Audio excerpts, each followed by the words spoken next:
देख रहे हैं वीके न्यूज और मैं हूं आपके साथ शिल्पा गुप्ता। मोदी मैजिक, ये तो सुना ही होगा कि मोदी जहां जाते हैं लोगों को अपना दीवाना बना लेते हैं। उनके मैजिक का ही कमाल है कि दूसरी बार वो बम्पर बहुमत के साथ सत्ता में आए, लेकिन मोदी का मैजिक अब उनके चाहने वालों तक ही सीमित नहीं है। उनके विरोधी भी मोदी के मुरीद हो रहे हैं। क्या है इसके पीछे की असल वजह, देखिए हमारी इस रिपोर्ट में। मोदी है तो मुमकिन है, कुछ भी मुमकिन है।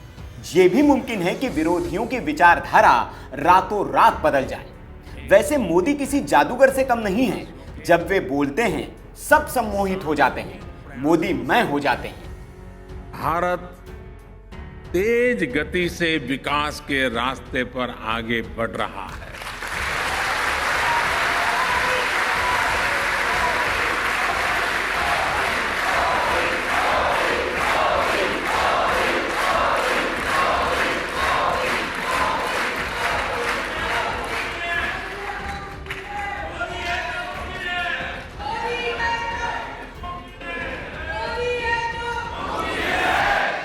मोदी का ये जादू अब सिर्फ दुनिया के सिर चढ़कर ही नहीं बोल रहा है, उनके विरोधी भी मोदी के गुणगान में लीन हो गए हैं।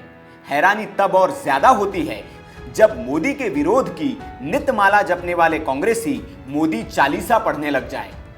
वो भी तब जब 2 दिन पहले ही उनकी आला कमान कांग्रेस की मुखिया सोनिया गांधी ने राजीव गांधी की पुण्यतिथि कार्यक्रम में मोदी को पानी पी पी कर कोसा हो कि अगर भारत को दुनिया के मंच पर विशेष स्थान हासिल करना है तो उसे स्वयं समावेशी बनकर रहना होगा।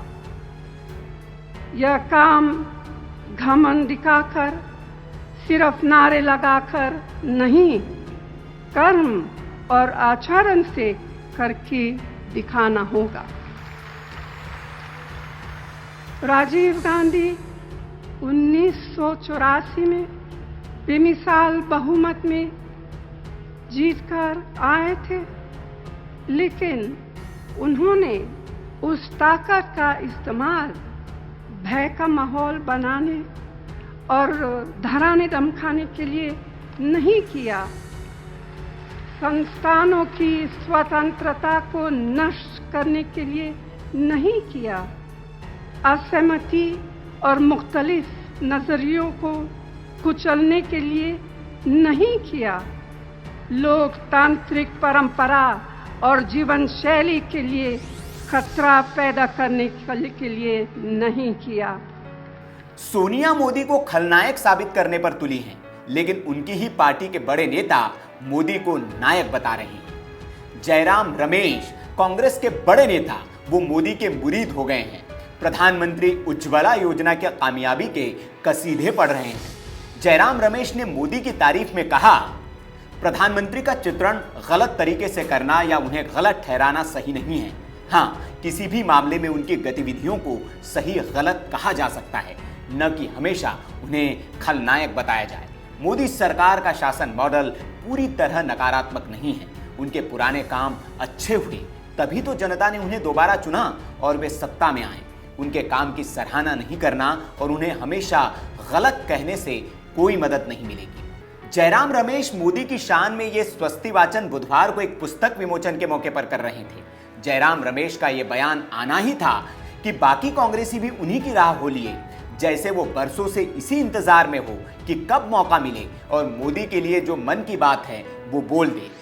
अभिषेक मनु सिंघवी, जो 370, कश्मीर, 3 तलाक और चिदंबरम जैसे मुद्दों पर संसद से लेकर सड़क तक मोदी को घेर रहे थे, उनके भी सुर बदल गए।